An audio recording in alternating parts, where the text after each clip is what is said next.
up, and I got my championship in 2016, so I was happy with that. I followed baseball a little bit, the Cleveland Indians, and I did a couple play-by-play games for their Single A affiliate, the Lake County Captains. And but I've really taken a liking to college football and college basketball. Um, I used to not be a huge Ohio State fan in football, but I've kind of come to my college football teams are like LSU, Ohio State, and North Carolina and South Carolina. And then in college basketball, I just think I like it a lot more. I'm a huge North Carolina fan. We went on vacation when I was like 7 or 8, and we stopped back at the campus. And ever since then, I fell in love with North Carolina basketball. They've had a couple bad seasons lately, but other than that, yeah, it's really weird to me because I've always been a Browns fan too in the NFL. But a lot of people like my age, 28, and even like younger, especially, like they're just not Browns fans because they witness so much losing that they now either like the Steelers or just pick another team. But I've always liked the Browns, and it was always something we did on Sundays is watch football. So, but Well, and yeah. it's funny, and it's funny you say that. And if it looks like I missed the beginning part. So my name is Randy Zellea with Justin Brownlow for backsportspage.com, getting to know our staff. Justin is our resident Cleveland guy, but like he was saying before, just in case you missed it, he's traveled all around the United States, including Alaska. And, look, what I find really interesting, because you mentioned the 2016 Cleveland championship. Talk to me about that for a second. How was it being in a town that's been hurting for a championship, and then LeBron brings it home? The year before, the 2015, they went to the finals again versus Golden State, and even downtown, it was just packed. Like East 9th Street's packed, everywhere's packed. They have a big board outside, and they lost 2015 because they didn't have Kyrie or Kevin Love, who were both injured. But a lot of Cleveland basketball fans fell in love with guys like Matthew Dellavedova and things like that because had some of those games gone a different way, obviously the series would have been different. But I think that would have been a bigger upset.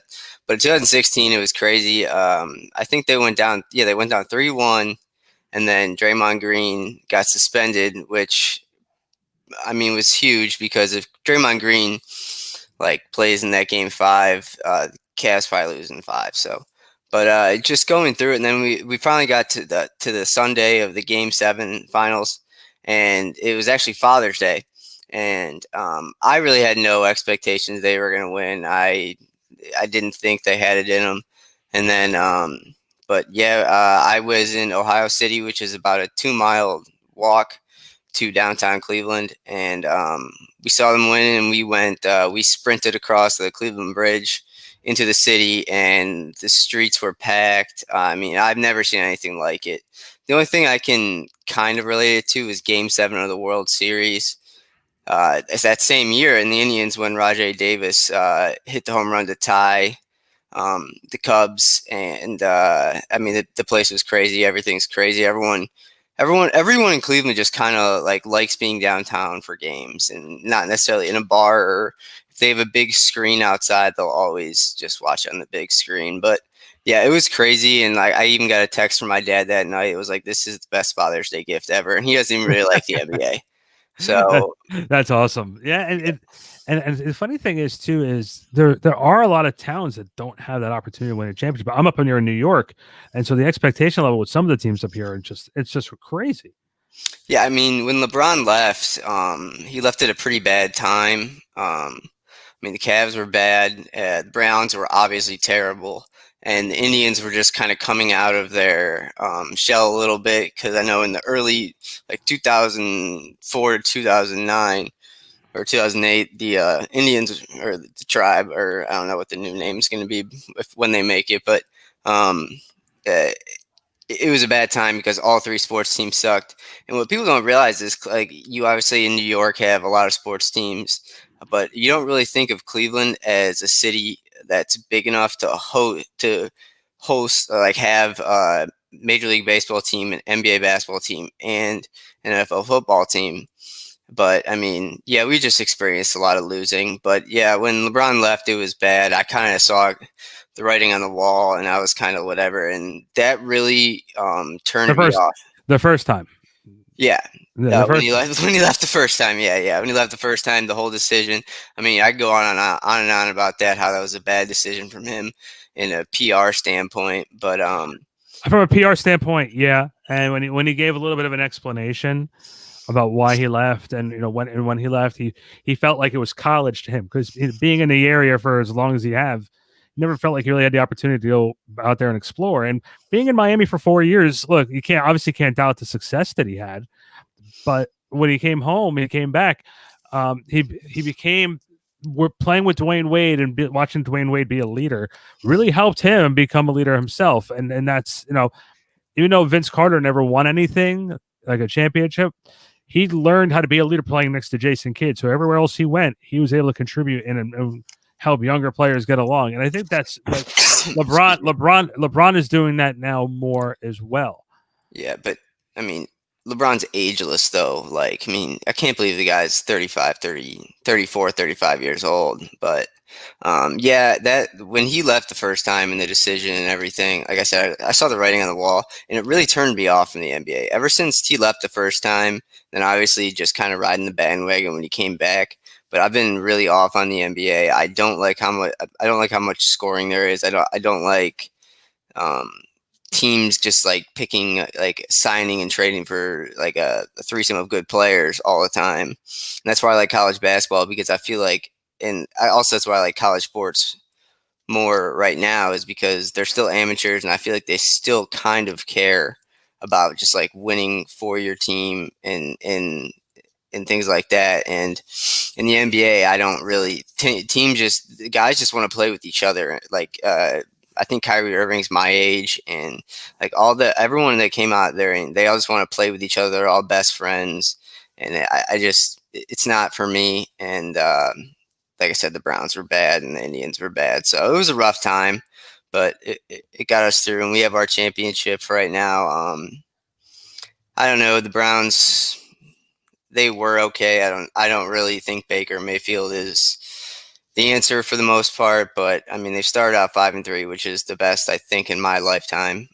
So we'll ride on that. But other than that, yeah, and another sport that I really really started liking, kind of when I went to college, was I really like watching soccer. It's like I really wish I wouldn't have played football in high school and played soccer. Um, Basically, I think Americans don't like soccer as much because there's not a lot of scoring, and even then you can point to like the NHL, but the NHL is like fast paced, and soccer's a lot slower. But to me, when someone scores like a goal, just those minutes, like how it happens, is so much more exciting than anything I can explain in sports. And I know still to this day in the 2010 World Cup when Landon Donovan scored in the over, who were they playing, Kazakhstan or something, and so they could go into the next round. And Landon Donovan scored in the last minute. Go USA! I'll always remember that. It's one of the top three sports moments of my life. You know what the most important thing is, like you said before, is you have these great memories. I grew up a New Jersey Net fan, so you must know the pain that I'm feeling. I feel similar pain to Cleveland. Yeah, Only difference is in the '90s, you guys had a lot of playoff runs, all ended by Michael, but like you you had playoff runs. yeah. Talk to me what you're doing with on the site. You're talking about or sorry, you're doing the Fourth and Long podcast. So let's talk about that. So tell everybody what about the Fourth and Long podcast. The Fourth and Long podcast, I host it with Jake Picciuto. He's one of our writers. He lives out in LA, but he's from Boston. Basically, the Fourth and Long right now is just strictly college football.